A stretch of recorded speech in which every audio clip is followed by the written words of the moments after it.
Hey everybody, I'm King Heracross, and today I'm just going to do a quick little video. No, I'm not going to try to do many edits or anything, nothing special. I'm just going to try to do this real quick video, reviewing 3 rogue decks that I think are pretty good in this format. Now,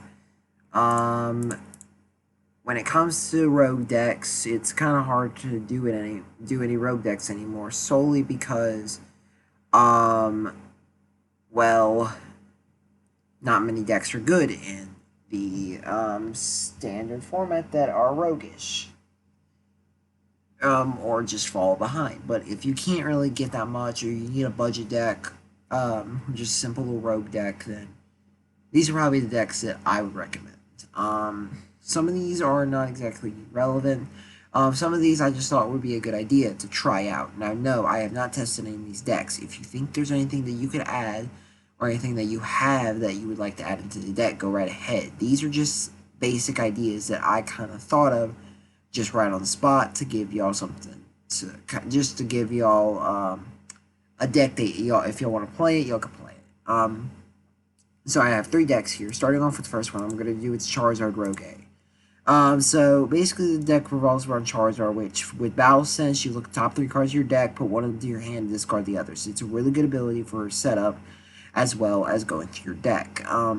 We play 4 copies of Leon, since Charizard's attack does 50 more damage for each Leon card in your discard pile, so you can do 300 damage. This is really good for 2 energy cost, and as you notice, we don't play any welders because you really don't need a welder to accelerate just 2 energy. So it's really good, right, like that.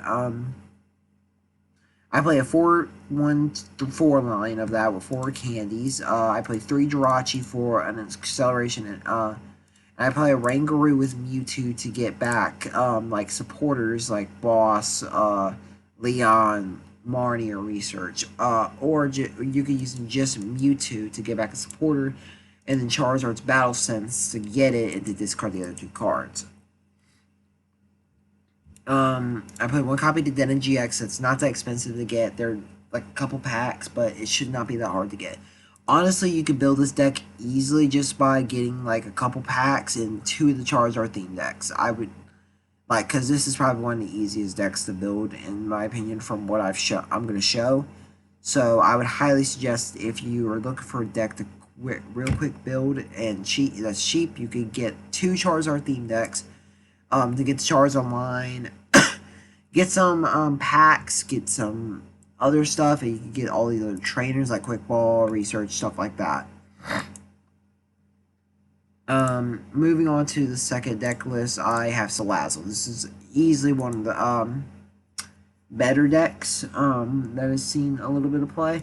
It uses Salazzle's first attack to do 90 damage for each special condition, which is definitely really good, especially comboed with Weepinbell, as well with Yellhorn, to be able to do 270 damage for 2 energy, and technically 300.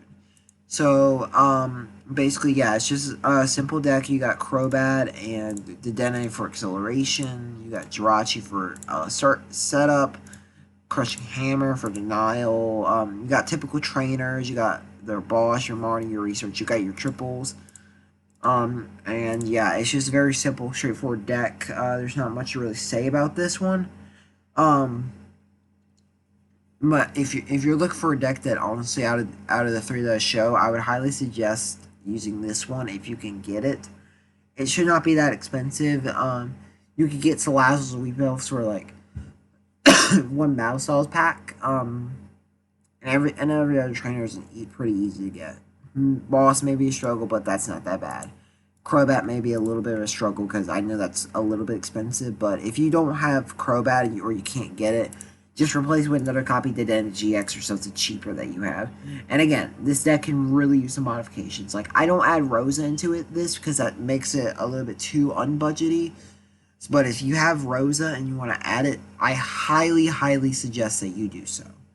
And just take out whatever you think is necessary. Alright, moving on to the last deck. This deck I just kind of thought of on the spot. It's just Snorlax VMAX.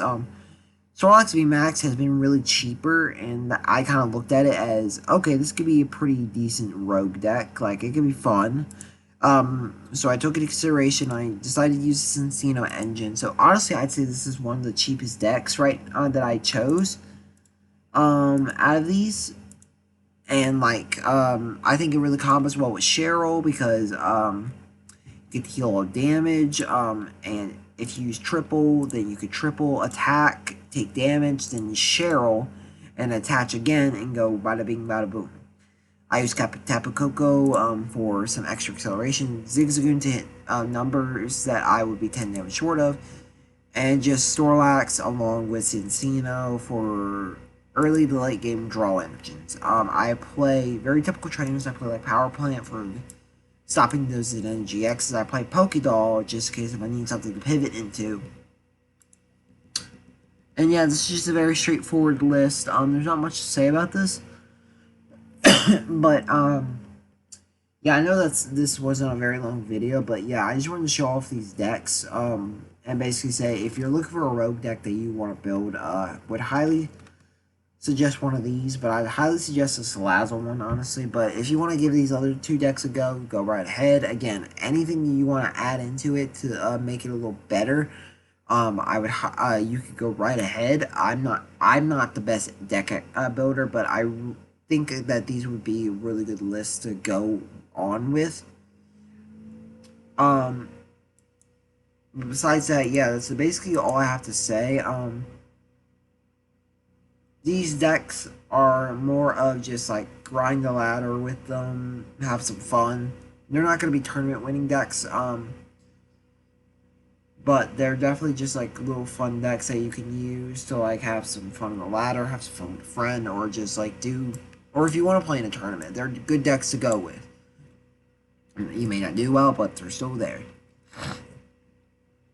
Anyways, I'll wrap up the video for y'all. I know this was short, but I hope y'all enjoyed this at least. If you did, make sure you like, subscribe, and comment and all that. And I will see you next time. See ya.